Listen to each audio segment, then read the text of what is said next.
Hello, hello.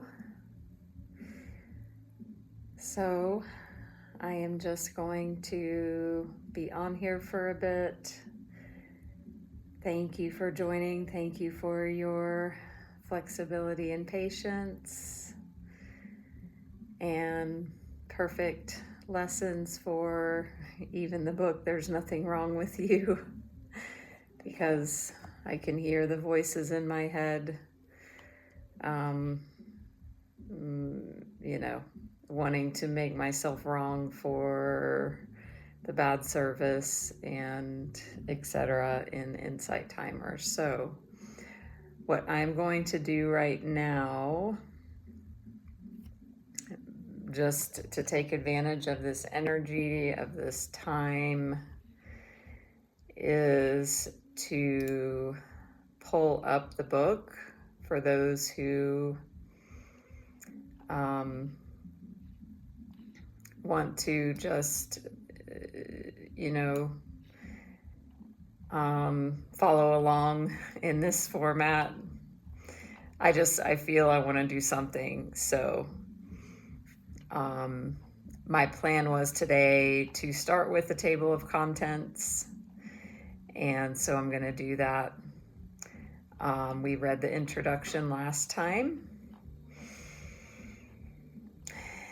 And I think I will actually start with that again. And then I'll read the table of contents and then see how I feel. So this book is called There's Nothing Wrong with You, Going Beyond Self-Hate. A compassionate process for learning to accept yourself exactly as you are.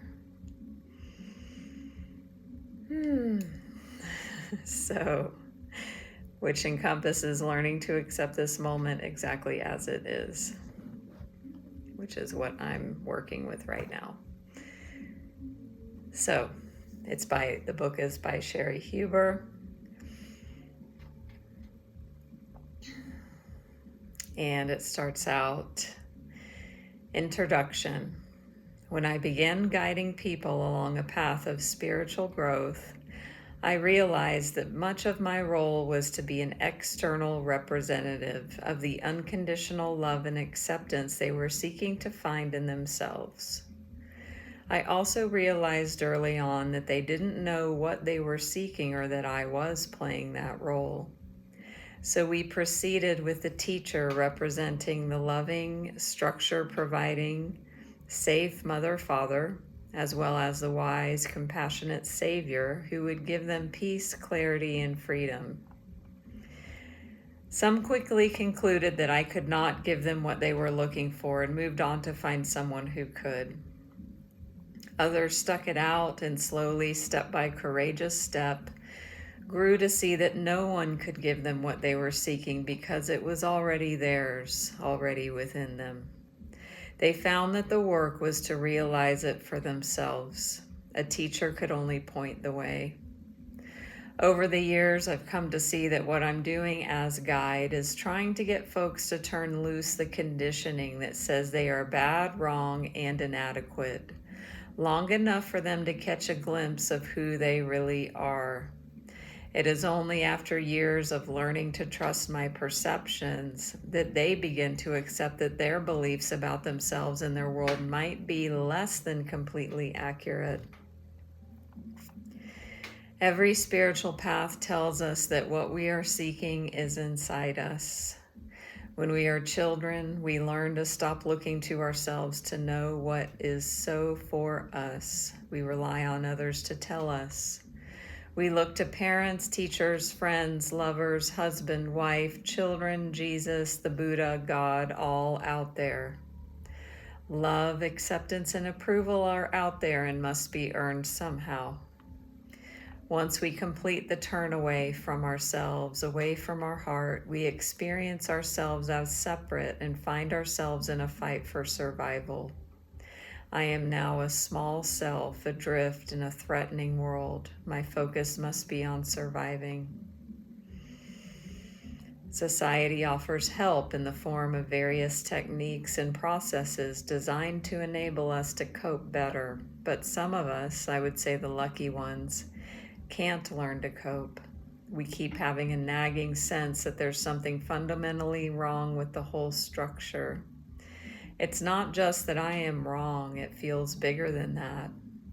This deep down dissatisfaction will sometimes lead a person to consider the realm of the spirit. Maybe it's even bigger than I thought. The reason spiritual practice is essential to the work of going beyond self-hate is that in order to be free of self-hate, we must find the unconditional. We may not have the words and concepts, but what we are longing for is something greater than this world, something lasting and secure. Of course, egocentricity, the illusion that you're separate from everything else, begins by thinking it can find this for itself. But initially, that doesn't matter. It's the looking that matters, not who is looking or what is being looked for. Egocentricity is conditional. It is dualistic. It is the process of believing ourselves to be separate. An illusion of separateness is not capable of experiencing wholeness. A spiritual practice, if we are willing, patient, and sincere, will lead us to that which can embrace the I that believes itself to be separate. As you learn to sit still and pay attention, you begin to see through the illusion, beyond the voices of society's conditioning and back to the original being.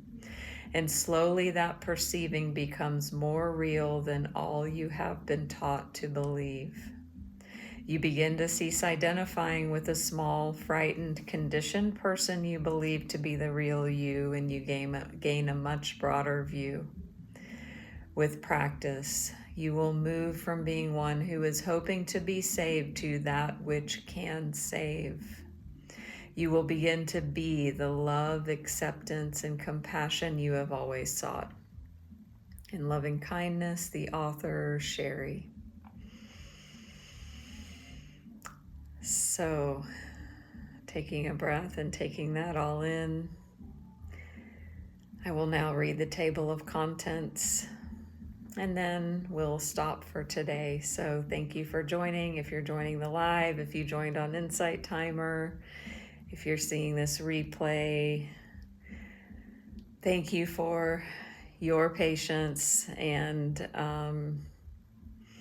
support, and I as well am grateful. So welcome.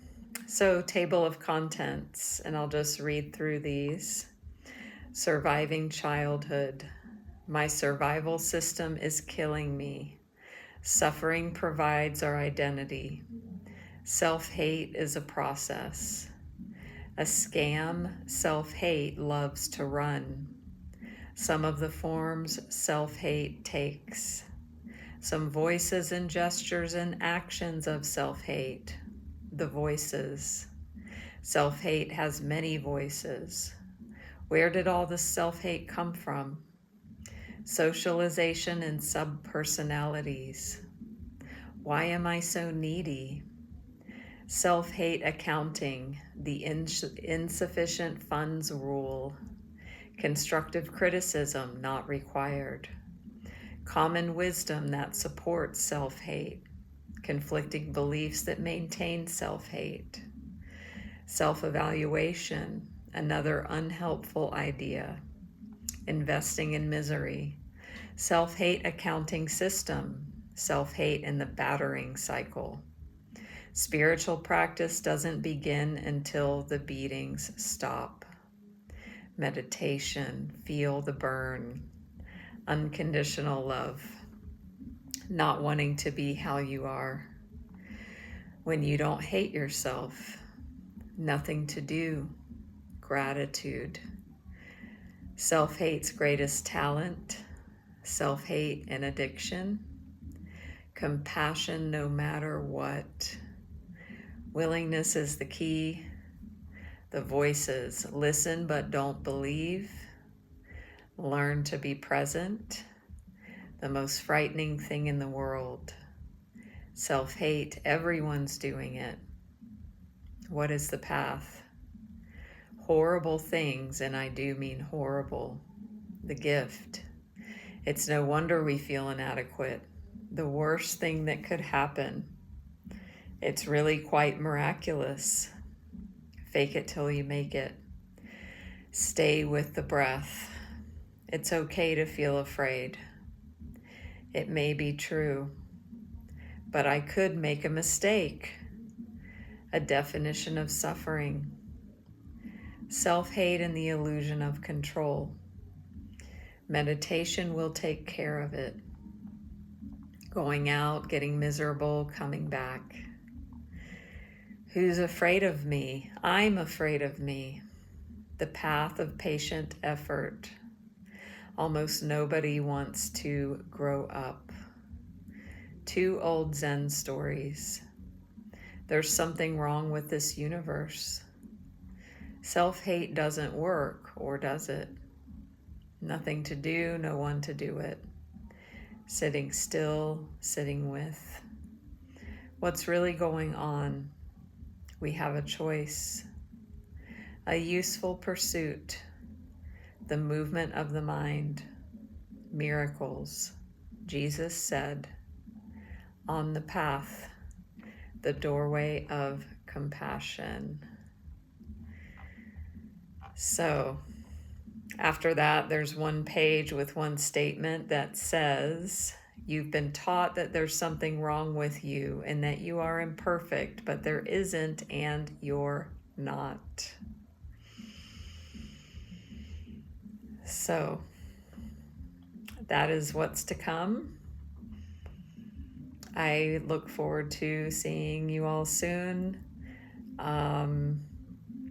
I will reschedule an Insight Timer, and next time I know what to do. I just get to be live on my phone. And thank you all for joining, and see you next time.